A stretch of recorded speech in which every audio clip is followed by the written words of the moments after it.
Have you ever noticed how two people can experience similar situations and walk away with completely different stories? One person might say, "This failure taught me something." And another says, "This proves I'm not good enough." Same event, different story. And over time, the stories we repeatedly tell ourselves begin shaping our emotions, our identity, our confidence, our behavior, our relationships, and ultimately, our lives. And the scary part is that most people don't even realize that these stories are running automatically. Well, today we're talking about the hidden narrator in your mind and how the stories you keep telling yourself may be quietly shaping your reality. Welcome to the Personal Mastery and Growth Podcast, where we explore the keys to unlocking your full potential and living your best life. I'm your host, Jose Johnson. Whether you're looking to make a breakthrough, overcome a challenge, or simply live with greater clarity, joy, and purpose, you'll find the tools and inspirations you need right here. So let's start your journey towards personal mastery and growth right now.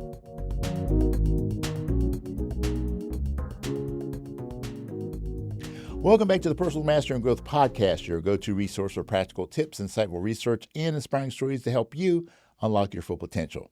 I'm your host, Jose Johnson, and I am an expert in the fields of mindfulness, mindset, and peak performance, and I'm so excited to have you here with me today. In today's episode, we're diving into something that affects every single one of us, the stories that we tell ourselves. Now, when I say stories, I'm not talking about fiction.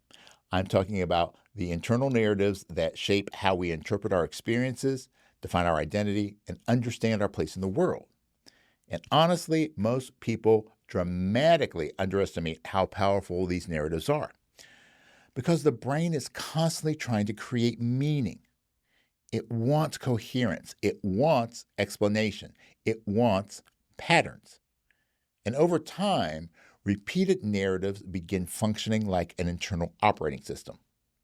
But the problem is, some of these stories are outdated, some are distorted, and some are quietly limiting our growth without us even realizing it. So today we're going to explore why the brain creates stories, how narratives become our identity, why confirmation bias reinforces them, and perhaps most importantly, how to begin rewriting the stories that no longer serve you. So let's start here. Human beings are meaning-making creatures. We don't just experience life, we interpret life. And one of the primary ways that the brain organizes reality is through narrative. Stories help simplify an incredibly complicated world. So just think about it.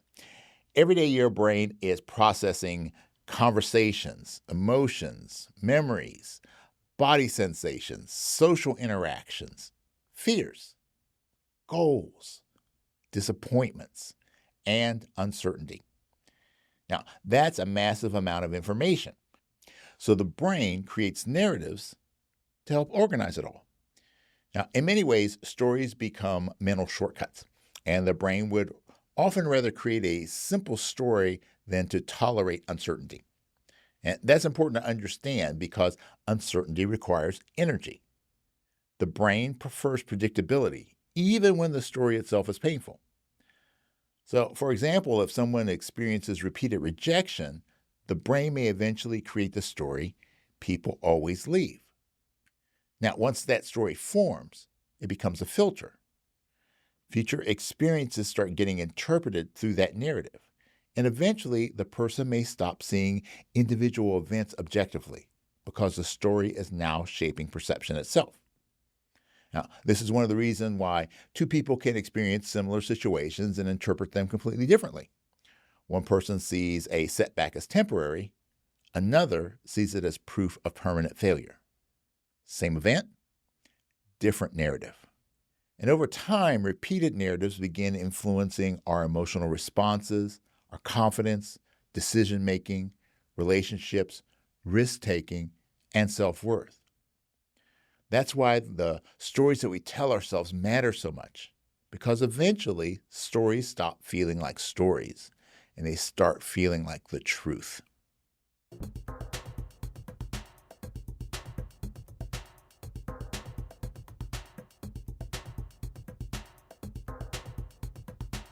Now, this is where things are going to get a little deeper because repeated stories eventually become identity statements. And once something becomes attached to identity, it becomes so much harder to change. For example, I'm bad with money. I'm socially awkward. I'm always overwhelmed. I'm not creative. I'm just not disciplined. I always mess things up. People don't respect me. Now, notice how absolute those statements sound? And honestly, many people repeat those narratives so often that they stop questioning them entirely. The story becomes self-definition. And once identity gets involved, behavior will follow. Because human beings naturally behave in ways that feel consistent with who they believe that they are. Now, this is something that we touched on back in episode 80 when we discussed identity language and the power of phrases like I am. These words are incredibly powerful because the brain treats identity as something that should remain consistent, even unhealthy identities, which means people often unconsciously protect limiting narratives because changing them will require changing their sense of self. And this happens in subtle ways all the time. Someone who believes that I'm not confident may avoid situations that could actually build their confidence. Someone who believes I'm bad at relationships may unconsciously sabotage healthy connections.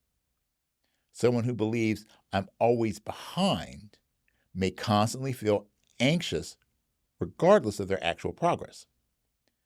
The story shapes behavior, and behavior reinforces the story.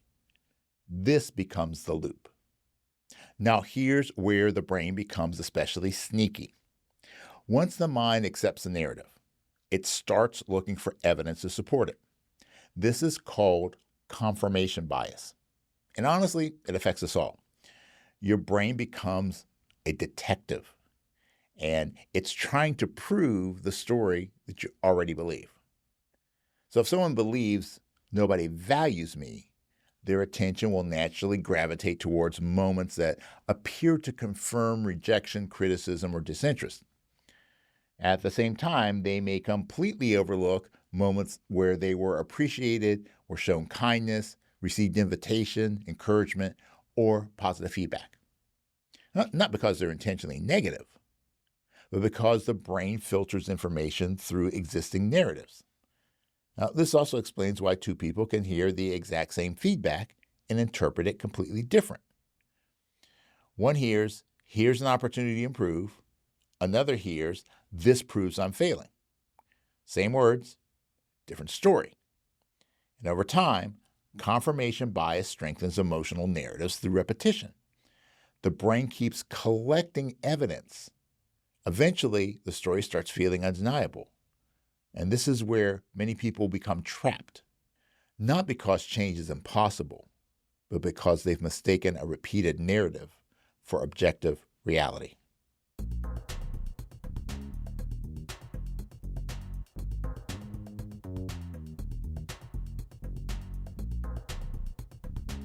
Now, here's one of the biggest problems with internal narratives.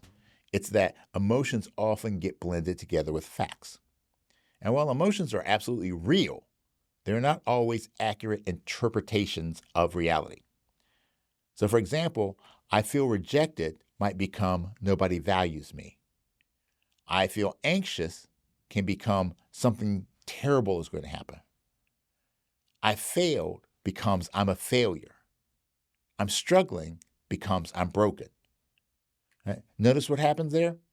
Temporary emotional experiences become permanent identity conclusions. And that's dangerous because emotions are states, not identities. And one difficult moment does not define an entire life.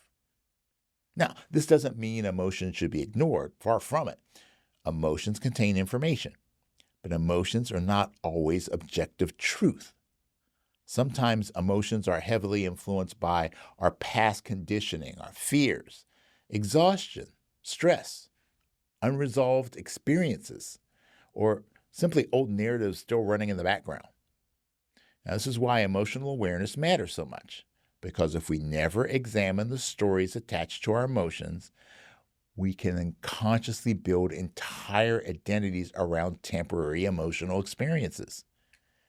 And honestly, many people are not living inside reality itself. They're living inside interpretations of reality that were formed years ago. Now, at this point, you may be thinking, okay, so am I just supposed to force myself to think positively? No. This is not about toxic positivity. And honestly, the brain can sense when affirmations feel fake or disconnected from reality. It's got a great built-in BS meter. If someone deeply believes I'm a complete failure, simply repeating, I'm amazing and unstoppable, may not feel emotionally believable. The brain resists narratives that feel completely disconnected from lived experience. So instead of fake positivity, focus on more accurate and more empowering interpretations.